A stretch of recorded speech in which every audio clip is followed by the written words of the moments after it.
बिहार के कुंदनगढ़ गांव में रहने वाला अक्षय अपने कमरे में गहरी नींद में सोया हुआ था कि एकाएक उसके दरवाजे पर जोर की दस्तक होने लगती है।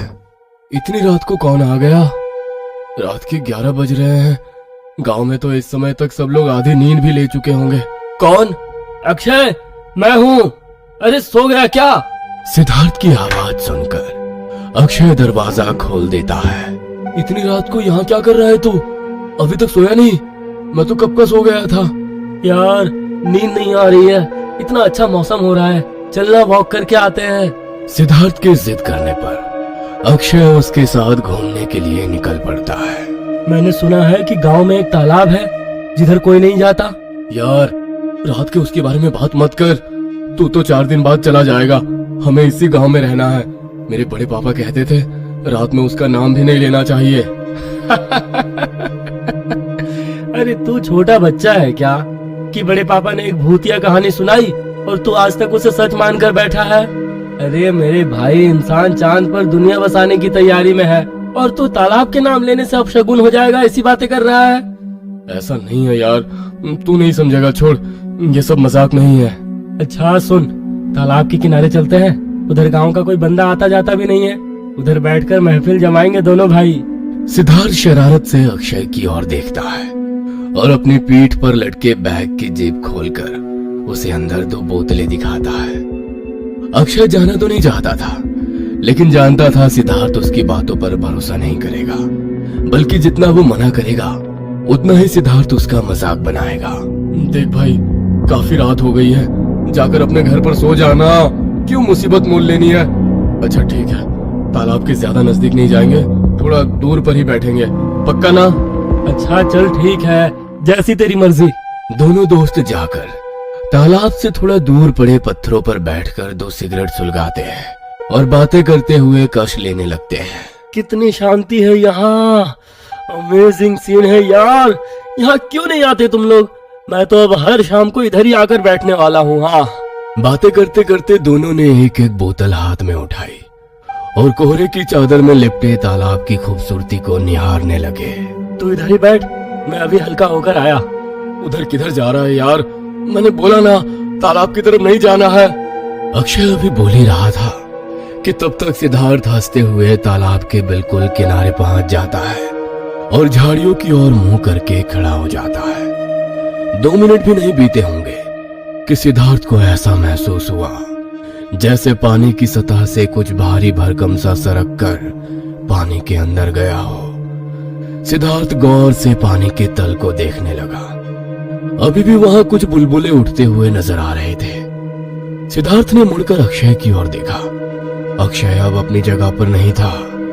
सिद्धार्थ की नजर पानी की ओर गई तो उसने देखा अक्षय घुटनों तक पानी में खड़ा होकर मुस्कुरा रहा है और उसे भी इशारे से अंदर आने को कह रहा है। अबे यार, अभी तो ऐसे भीगी बिल्ली बना बैठा था और अब उधर पहुंच गया। अक्षय को पानी में खड़े देख सिद्धार्थ दौड़ते हुए तालाब के अंदर कूद पड़ता है और अक्षय की ओर जाने लगता है। अक्षय के नजदीक पहुंचकर उसने महसूस किया कि वास्तव में वहां पर तो अक्षय है ही नहीं। ये देख सिद्धार्थ का सर चकराने लगा।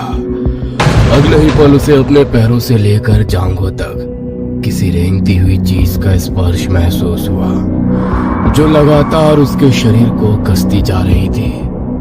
सिद्धार्थ कुछ समझ नहीं पा रहा था कि उसके साथ जो हो रहा है वो सच है या उसका भ्रम। सिद्धार्थ के कान एकदम से सुन्न पड़ गए थे। उसे आसपास आती कोई भी आवाज सुनाई नहीं दे रही थी। घबराहट में उसने एक बार फिर तालाब से बाहर की ओर नजर दौड़ाई। बाहर अक्षय हाथों के इशारे से उसे बाहर आने के लिए कह रहा था। वो शायद पिछले काफी देर से सिद्धार्थ को पुकार रहा था, लेकिन उसे शायद कुछ सुनाई नहीं पड़ रहा था। सिद्धार्थ को अब समझते देर नहीं लगी कि वो वाकई किसी शक्ति के प्रभाव में आ गया है। एक पल में शराब का सारा नशा छू हो गया था और अब वो किसी भी तरह बस इस तालाब से बाहर निकलना चाहता था। सिद्धार्थ बाहर निकलने की जितनी कोशिश करता, वो शक्ति उसे पानी के उतने ही अंदर धकेलती। तभी उसे पानी के तल पर एक भयानक आकृति दिखाई दी, जिसका पूरा शरीर कोई और गंदगी से सना था। उसके शरीर से भयंकर दुर्गंध उठ रही थी और वो इतना भद्दा दिखाई दे रहा था कि सिद्धार्थ की चीख निकल गई थी। तभी उस जीव ने एक भयानक आवाज निकाली और अपना गला सड़ा हाथ सिद्धार्थ की गर्दन पर रखकर उसे खींचकर पानी के अंदर ले गया। अगले कुछ ही पलों में सिद्धार्थ की चीखें पानी में घुट गई थी। इस समय रात के लगभग 12 बज चुके थे। अक्षय को समझ नहीं आ रहा था कि आखिर वो करे तो क्या करे। वो दौड़ता हुआ गांव की ओर आया और रोते हुए गांव के लोगों को तालाब पर हुए हादसे के बारे में बताने लगा। कुछ ही देर में पूरा गांव तालाब के पास जमा हो गया था, लेकिन कोई भी तालाब के अंदर जाने की हिम्मत नहीं कर पा रहा था। क्या तुम जानते नहीं हो कि इस तालाब में पानी का राक्षस पंडुबा रहता है? फिर क्यों उस बच्चे को लेकर यहाँ आए? अरे वो मेहमान था हमारा, उसके साथ ये क्या हो गया? मैं नहीं जानता था कि ये सब हो जाएगा।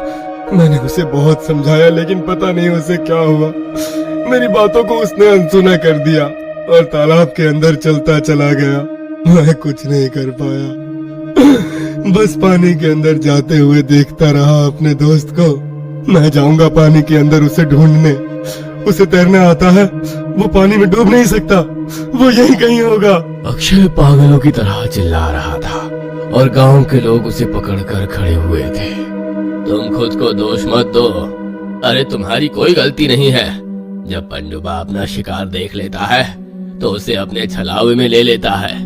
पंडुबा अपने शिकार के आसपास ऐसा जाल बुनता है, ऐसा कि ना तो उस तालाब में फंसे आदमी को कुछ सुनाई देता है, ना उस पार दिखाई देता है। वो खुद खींच कर ले जाता है और जब तक छलावे का असर खत्म होता है, इंसान उसके चंगुल में फंस चुका होता है। इसीलिए तो उस तालाब की ओर आने की सबको मनाही है।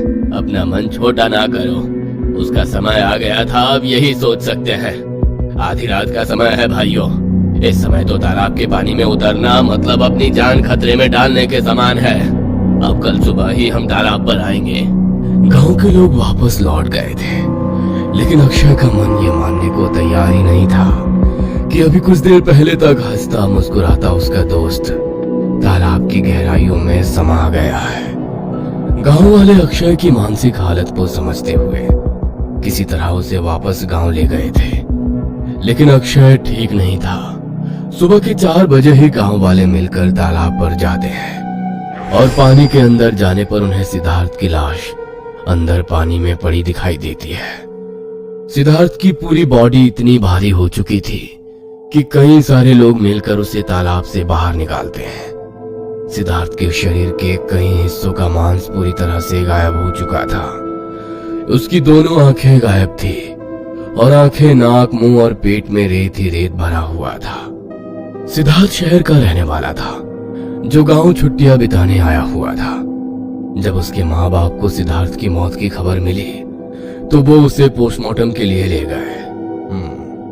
देखिए, मौत का कारण दम घुटना है, लेकिन इसका दम मुंह में रेत भर जाने के कारण निकला है। जिस तरह से इसकी आंखें और शरीर के अंग गायब हुए हैं, उन्हें देखकर ऐसा लगता नहीं है कि ये किसी इंसान का काम है। पेट, आंखें, मुंह, सब जगह रेत और कंकर भरे हुए हैं। बहुत ही अजीब है ये सब। ऐसा लग रहा है जैसे किसी ने जानबूझकर रेत इसके शरीर में ठूस दी है। मैंने आज तक बहुत सी लाशों का पोस्टमार्टम किया है, लेकिन ये कुछ अलग ही है। हमारी बात मानिए हरीश बाबू, किसी ने आपके बेटे को नहीं मारा, ये पंडुबा का काम है। अरे आप शहर में रहते हैं, आप नहीं जानते, ये कोई पहली बार नहीं है। आज से पहले भी दर्जनों लोगों को बिल्कुल इसी तरह पानी में घसीट कर जान ले चुका है ये पंडुबा। इसीलिए तो गांव का कोई भी आदमी दिन ढले उस तालाब की ओर नहीं जाता। अभी 5 दिन पहले ही चंदू की भैंस गलती से उस तालाब की ओर चली गई थी और उसकी भी ठीक इसी तरह तालाब में डूबने से मौत हो गई।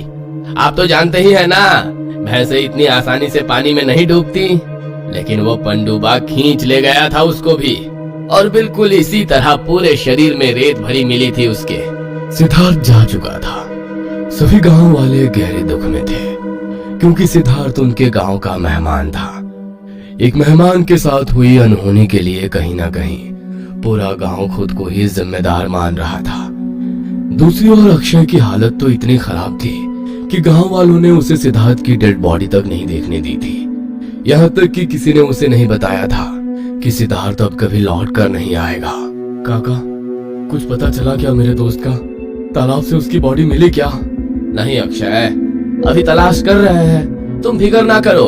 तुम ही कह रहे थे ना कि वो तैरना जानता है। हो सकता है तालाब की दूसरी ओर से निकलकर अपने शहर भाग गया हो। तुम आराम करो, तुम्हारी तबीयत हमको कुछ ठीक नहीं लगती। इसको बहुत ही गहरा सदमा लगा है। उस सदमे से ये जब तक सामान्य नहीं हो जाता, इसे सिद्धार्थ की मौत के बारे में कुछ नहीं बताना। सब गांव वालों को कह दो इस बात का खास ख्याल रखें कि अक्षय के सामने सिद्धार्थ के बारे में कोई बात ना की जाए, वरना ये लड़का अपना मानसिक संतुलन खो बैठेगा। ऐसा लग रहा है कई रोज से सोया ही नहीं है। आंखों के नीचे काले गड्ढे हो गए हैं और इसकी माँ बता रही थी पूरा का पूरा दिन कुछ खाता पीता नहीं है। आप ठीक कह रहे हो काका, होनी को कौन डाल सकता है। आज तक ना जाने क्यों उस घटना के लिए खुद को दोषी मान बैठा है। कुछ दिन बाद, बेटा, तुम्हारे बाबूजी और हम शहर तक जा रहे हैं। तुम अपना ख्याल रखना और खाना समय से खा लेना, और हाँ, घर से बाहर ना निकलना। अक्षय की माँ और उसके पिताजी सिद्धार्थ के 10वें में शामिल होने के लिए शहर जा रहे थे और पड़ोस वाले काका को उसका ख्याल रखने को कह गए थे। दिन तो आराम से बीत गया था और अक्षय भी काका के कहने से थोड़ा सा खाना खाकर अपने बिस्तर पर लेट गया था। रात के तकरीबन 12 बज रहे थे। अचानक अक्षय के दरवाजे पर बहुत जोर से दस्तक होने लगती है। दरवाजे पर हो रही दस्तक इतनी तेज थी कि ऐसा लगता था अगर दरवाजा ना खुला तो कोई दरवाजा ही तोड़ देगा। दस्तक सुनकर अक्षय घबरा कर उठ बैठता है। लगता है माँ बाबूजी आ गए। अक्षय जाकर दरवाजा खोलता है, लेकिन दरवाजे पर उसे कोई दिखाई नहीं देता।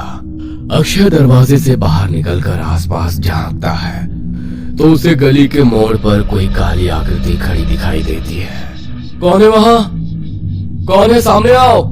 अक्षय के बार बार पुकारने पर उसके कानों में एक जानी पहचानी आवाज सुनाई देती है। अक्षय, वहाँ क्यों खड़ा है यार? मुझसे मिलना नहीं चाहेगा? कहाँ चला गया था मुझे छोड़कर? मैं कब से तेरा इंतजार कर रहा हूँ। सिद्धार्थ, ये तू है क्या? सिद्धार्थ, सामने आ, ये तू ही है ना? अक्षय तेज कदमों से उस साए की ओर कदम बढ़ा देता है।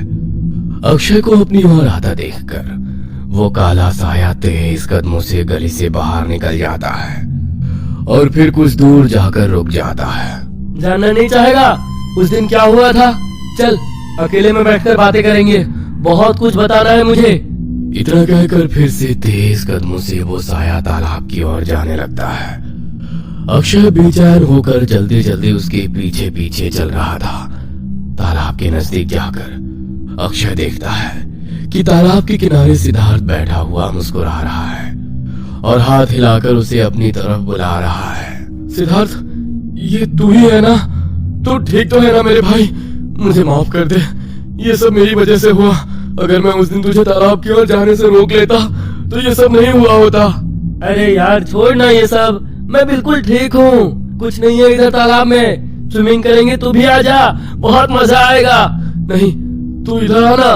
डर मत, मैं हूँ ना, मुझ पर भरोसा नहीं है तुझे? अक्षय की आंखों से खुशी के आंसू बह रहे थे। उसका दोस्त सही सलामत उसकी आंखों के सामने खड़ा हुआ मुस्कुरा रहा था। अक्षय दौड़कर सिद्धार्थ की ओर जाता है और उसे गले लगा लेता है, लेकिन जैसे ही वो सिद्धार्थ को पकड़ने की कोशिश करता है उसे समझ में आता है वहां तो कुछ है ही नहीं। एक अदृश्य शक्ति उसे जोरदार धक्का मारती है और वो जाकर तालाब में गिर पड़ता है। तालाब के पानी में जोरदार हलचल होती है और एक बार फिर एक सड़ा गला शरीर तालाब से बाहर नजर आता है। उस भयानक जीव को अपने सामने खड़ा देखकर अक्षय के मुंह से जोरदार चीख निकलती है और वो अपने होश खो देता है। इससे पहले कि पंडुबा अक्षय को अपना शिकार बनाता, काका महामृत्युंजय मंत्र पढ़ते हुए तालाब में आते हैं और अपने साथ लाई हुई गंगा जल को पंडुबा के ऊपर उड़ेल देते हैं। एक चीख के आवाज के साथ पानी में ऊंची लहरें उठती हैं और पंडुबा वहां से गायब हो जाता है। काका अक्षय को लेकर पानी से बाहर आते हैं और थोड़ा दूरी पर लाकर गंगा जल उसके चेहरे पर छिड़क कर उसे होश में लाते हैं। अरे काका, आप यहाँ? मुझे तो लगा था वो मेरा आखिरी समय है। लेकिन आप यहाँ कैसे आए? पंडुबा से कैसे बचाया आपने मुझे? बेटा, जब तू सिद्धार्थ सिद्धार्थ चिल्लाता हुआ अपने घर से बाहर की ओर भागा ना, तो मेरी आंख खुल गई। मैंने खिड़की खोलकर देखा तो तू गली में दौड़ा जा रहा था, लेकिन तेरे आगे कोई भी नहीं था। मुझे कुछ समझ में नहीं आया, इसलिए मैं भी तेरे पीछे पीछे आने लगा। फिर जब तू तालाब वाले रास्ते की ओर मुड़ा तो मैंने तुझे आवाज लगाकर रोकने की बहुत कोशिश की, लेकिन ना जाने तू किस सम्मोहन में था कि तुझे मेरी आवाज सुनाई ही नहीं दी। इससे पहले कि मैं तुझे रोक पाता, तू सिद्धार्थ सिद्धार्थ चिल्लाता हुआ तालाब में कूद पड़ा। ना जाने क्यों तुझे देखते ही मुझे समझ में आ गया था कि तेरे साथ कुछ गलत हो रहा है, इसलिए घर से निकलते वक्त मैंने ये गंगा जल की बोतल उठा ली थी। काका, ये सिद्धार्थ अचानक कहाँ गायब हो गया? ये सब क्या हो रहा है मेरे साथ? बेटा, हमारे बड़े बुजुर्ग कहते थे, उस पंडुआ की नजर जिसके ऊपर पड़ जाए उसे वो खींच कर अपने पास ले ही आता है। और आज मैंने खुद अपनी आंखों से सच को देखा है। जिस समय सिद्धार्थ तालाब में गया तुम भी यहीं थे। पंडुआ ने तुम्हें भी यहाँ देख लिया था, इसलिए छलावा बनकर वो तुम्हें लेने आया था। आज अगर समय पे मैं ना आता ना, तो तुम्हारा भी वही हश्र होता जो सिद्धार्थ का हुआ था। सिद्धार्थ हम सबको छोड़कर चला गया बेटा, और जाने वाले कभी लौट कर नहीं आते। अगले दिन सुबह पूरे गांव में ये बात आग की तरह फैल गई थी कि पंडुबा अक्षय को छलकर तालाब पर ले गया था। उस दिन के बाद रात को क्या, दिन में भी लोगों ने तालाब के नजदीक जाना छोड़ दिया।